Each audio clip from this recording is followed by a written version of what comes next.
दिल्ली विधानसभा चुनाव में वोटिंग से पहले सियासी दलों के बीच लड़ाई एससी, एसटी, ओबीसी पर आ गई है।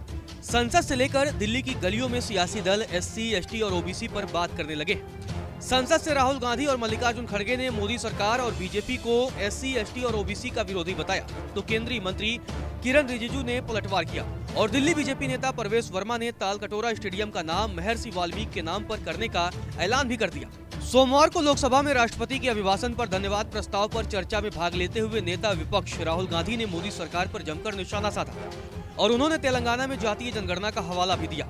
राहुल गांधी ने कहा कि तेलंगाना में 90% एससी, एसटी, ओबीसी और अल्पसंख्यक हैं। एससी, एसटी, ओबीसी के जरिए राहुल गांधी ने मोदी सरकार को खूब सुनाया। राहुल गांधी ने क्या कुछ कहा, आप भी सुनिए। Is either Dalit, Adivasi, backward or minority. Almost 90%. And I am convinced that that is the story across the country.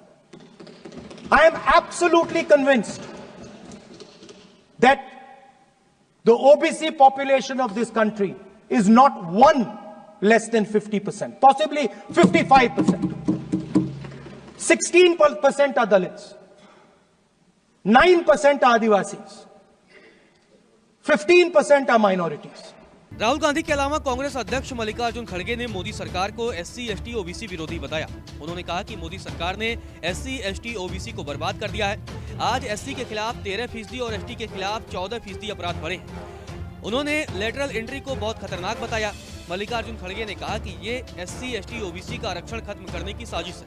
इसके जरिए मोदी सरकार सीधे आईएएस ऑफिसर की जगह भर्ती कर रही है, यूनिवर्सिटीज में भी सीधी भर्ती कर रही है। एससी, एसटी, ओबीसी तो बर्बाद हो गए। उनको शिक्षण की कोई व्यवस्था ठीक नहीं हो रही है और आज एससी, एसटी के खिलाफ 13% अपराध बढ़े हैं और एसटी के खिलाफ 14% अपराध बढ़े हैं और वहीं कन्विक्शन रेट 7% कम हो गए। और ये क्या दर्शाता है कि गवर्नेंस की कमी है और गवर्नेंस करने वाले अगर ठीक ढंग से नहीं करे तो बहुत मुश्किल होता। ये लोग और मर जाएंगे, पीटेंगे, सब कुछ होगा। कांग्रेस के शीर्ष नेताओं ने प्रधानमंत्री और भारतीय जनता पार्टी पर हमला बोला, तो केंद्रीय मंत्री किरण रिजिजू ने भी पलटवार किया और कहा कि राहुल गांधी ओबीसी की बात करते हैं, लेकिन उन्हें ओबीसी का सबसे बड़ा चेहरा प्रधानमंत्री नरेंद्र मोदी नहीं दिखाई देते हैं।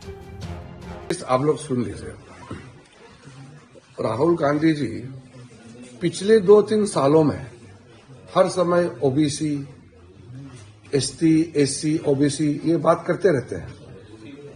देश का सबसे बड़ा ओबीसी का चेहरा खुद प्रधानमंत्री है, वो दिखता नहीं उसको। आज देश का प्रधानमंत्री ही ओबीसी है और वो दुनिया का सबसे पॉपुलर नेता है आज के दिन में, वो दिखता नहीं है। राहुल गांधी जी अंधे हो गए क्या कि प्रधानमंत्री जी का चेहरा को वो दिखाई नहीं देते हैं? सबसे बड़ा ओबीसी का चेहरा है। वहीं दिल्ली विधानसभा चुनाव में बीजेपी उम्मीदवार परवेश वर्मा ने ऐलान किया कि अगर दिल्ली में भारतीय जनता पार्टी की सरकार बनती है तो सरकार बनते ही तालकटोरा स्टेडियम का नाम महर्षि वाल्मीकि के नाम पर कर दिया जाएगा। तो 8 तारीख के बाद में जो भी पहली एनडीएमसी की काउंसिल की मीटिंग होगी उसमें ये प्रस्ताव लाया जाएगा और उसकी पहली मीटिंग में ही इस प्रस्ताव को पास करके तालकटोरा स्टेडियम का नाम बदलकर भगवान महर्षि वाल्मीकि स्टेडियम के नाम से रखा जाएगा। दरअसल ये सियासी लड़ाई एससी, एसटी और ओबीसी पर इसलिए आ टिकी है क्योंकि 5 फरवरी को दिल्ली में वोटिंग होने और तीनों दलों को उसी समुदाय का वोट चाहिए। दिल्ली की आबादी में जहां मुसलमानों की संख्या 12.68% है, वहीं दलित करीब 17% है। दलित वोटर्स हाल ही के वर्षों में काफी हद तक आम आदमी पार्टी के साथ रहे, लेकिन इस बार इसमें सेंधमारी होने की आशंका है। इस समुदाय का अधिकांश वोट झुग्गियों में रहता है। दिल्ली में ओबीसी आबादी भी करीब 20 से 25% के आसपास है। इन समुदायों का बड़ा हिस्सा स्विंग वोटर्स रहे हैं, जिन्हें हर चुनाव में अलग अलग दल साथ देते रहे हैं। नमस्कार, मैं हूं मानक गुप्ता। अगर आपको हमारा ये वीडियो पसंद आया हो तो इसे लाइक और शेयर जरूर करें और हाँ, हमें सब्सक्राइब और फॉलो करना ना भूलें ताकि आप देश और दुनिया की कोई खबर मिस ना करें। तो जुड़े रहिए हमारे साथ और देखते रहिए News 24।